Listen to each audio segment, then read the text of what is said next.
గౌరవనీయులైన శ్రీ బి రామాంజనేయ గారి పదవీ విరమణ సన్మాన కార్యక్రమం 7/4/24 తేదీన ఈ కార్యక్రమం జరిగింది. వేదిక ఉపాధ్యాయ భవనం. ఆహ్వానం శ్రీ ఎం శ్రీనివాసులు గారు, మండల ప్రధాన కార్యదర్శి, బుక్కరాయ సముద్రం. నిర్వహణ ఏపీటీఎఫ్ అనంతపురం జిల్లా శాఖ. సభాధ్యక్షులు గౌరవనీయులు శ్రీ రాయల్ వెంకటేష్ గారు, ఏపీటీఎఫ్ జిల్లా అధ్యక్షులు. ముఖ్య అతిథులు శ్రీమతి బి వరలక్ష్మి గారు, డిఈఓ అనంతపురం. బి నరసింహులు గారు, ఏపీటీఎఫ్ రాష్ట్ర కార్యదర్శి.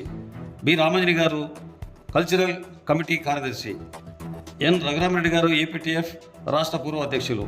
డి ప్రభాకర్ గారు, ఏపీటీఎఫ్ జిల్లా గౌరవాధ్యక్షులు. ఎస్ నజరుద్దీన్ గారు, ఏపీటీఎఫ్ జిల్లా ప్రధాన కార్యదర్శి.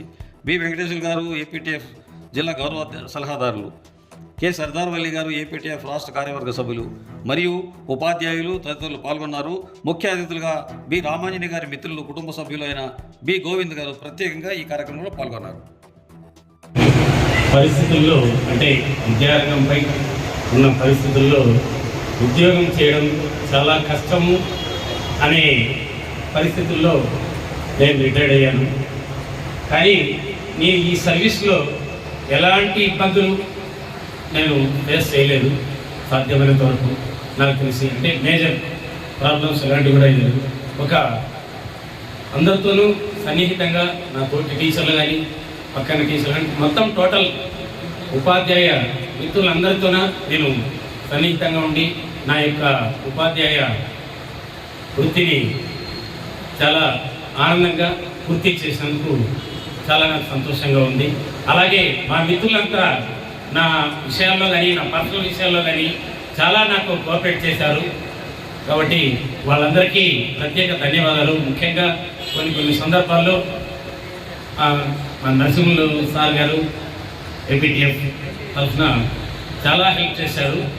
ఎందుకంటే ఈ టైంలో కొన్ని చెప్పలేము, చెప్పకపోయినా కూడా కానీ సింపుల్గా గుర్తు చేసుకోవాల్సిన సందర్భం ఉంది కాబట్టి చెప్తున్నాము. ఏపీటీఎఫ్ తరఫున సంతృప్తిగా నా ఈ సర్వీస్ని పూర్తి చేశాను. అలాగే తోటి ఉపాధ్యాయ సంఘాలు నాయకులు కానీ, అన్ని సంఘాల ఉపాధ్యాయులు కానీ నాకు అన్ని విషయాల్లోన కోఆపరేట్ చేశారు. మా ఏపీటీఎఫ్తో పాటు మిగతా ఉపాధ్యాయ సంఘాలన్నీ కోఆపరేట్ చేశారు.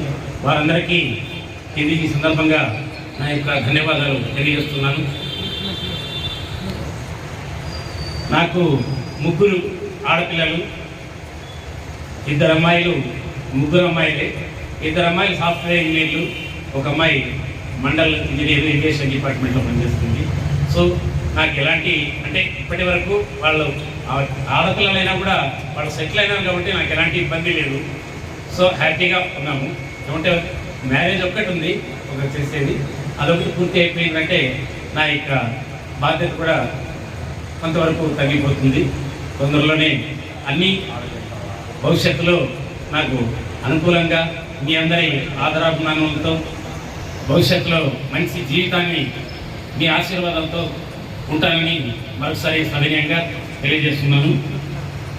అలాగే స్కూల్ పిల్లల గురించి నేను చాలా చోట్ల పోయినప్పుడు కొంతమంది ప్రతి చోట వీరాంజనేయ కోటాల్లో కూడా 20 మంది పిల్లలే ఉన్నారు. 2002లో పోయినప్పుడు, 2001లో పోయినప్పుడు, అలాగే 2009లో పోయినప్పుడు నీలంపల్లి పోయినప్పుడు కూడా 28-30 మంది పిల్లలే ఉన్నారు.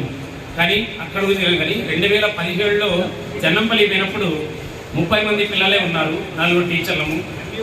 కానీ ఇప్పుడు 130 మంది పిల్లలు ఈ 2017 నుంచి ఈ 2020 లోపల 130 మంది పిల్లల్ని రెడీ చేశాము. ఆ 3 ఎగ్జిక్యూటివ్ ఉన్న ప్లేస్కి 6 మంది స్కూల్ అసిస్టెంట్లు, 2 ఎగ్జిక్యూటివ్లు ఇదయ్యారు. సో కాబట్టి ఈ సంతృప్తి నాకు చాలా మిగిల్చిందని మరొకసారి తెలియజేస్తున్నాను. టీచర్స్ మీరు టీచర్స్కి ఏం మెసేజ్ ఇస్తారు వీళ్ళకి? ఒక సెకండ్. సో ఏ కష్టం మనం అనుకుంటాము ఉద్యోగాల్లో చాలా స్ట్రెస్ ఉంటుంది అంటుంది, కానీ హ్యాపీగా ఆ వృత్తి ఇబ్బందులు వచ్చినా కూడా కూల్గా టెన్షన్ పడకుండా కూల్గా చేస్తాం. ఇప్పుడు కాకపోతే ఇంకో మన వన్ డే కానిలే ఫ్రీగా చేస్తే వృత్తిలో కూడా ఎలాంటి ఇబ్బంది ఎప్పటికప్పుడే ఆ ప్రాబ్లమ్ సాల్వ్ చేసుకోకపోతే ఎలాంటి ప్రాబ్లమ్స్ ఉండవనేది, స్ట్రెస్ ఉండదనేది నా అభిప్రాయం. కాబట్టి ప్రతి ఒక్కరూ ఏ పనిని ఎప్పుడు అప్పటికప్పటికి మా గురుప్రసాద్ సార్ ఎంఈఓ సార్ గారు చెప్తుంటారు, ఎప్పటి పని అప్పుడే. నేను ఏదైనా ఎంఆర్సీ పోతే సార్ రేపు చేద్దాం అంటే నువ్వు ఇప్పుడు వచ్చినావు కదా ఆ పని కంప్లీట్ చేసి అని అక్కడ ఎంఆర్సీలో అప్పటికప్పుడు ఉండే వర్క్ని నాతోనే ఫస్ట్ స్టార్ట్ చేయించేవారు సార్. సో సార్ నుంచి నేను నేర్చుకున్నది ఏమంటే ఏ వర్క్ని ఎప్పుడు అంటే 1 అవర్ హాఫ్ అన్ అవర్ వద్దు, ఇప్పుడే ఏమి 5 నిమిషాలు ఏమవుతుంది, 5 నిమిషాల పనికి మళ్ళీ 1 డే ఎందుకు లేట్ చేయాలి అనే సలహా తీసుకుని ఆ సార్ గడే సలహా మేరకు ఆ వృత్తిలో ఉపాధ్యాయ వృత్తిలో నేను సంతృప్తిగా కంప్లీట్ చేయడం జరిగింది. ఇది సార్. Thank you.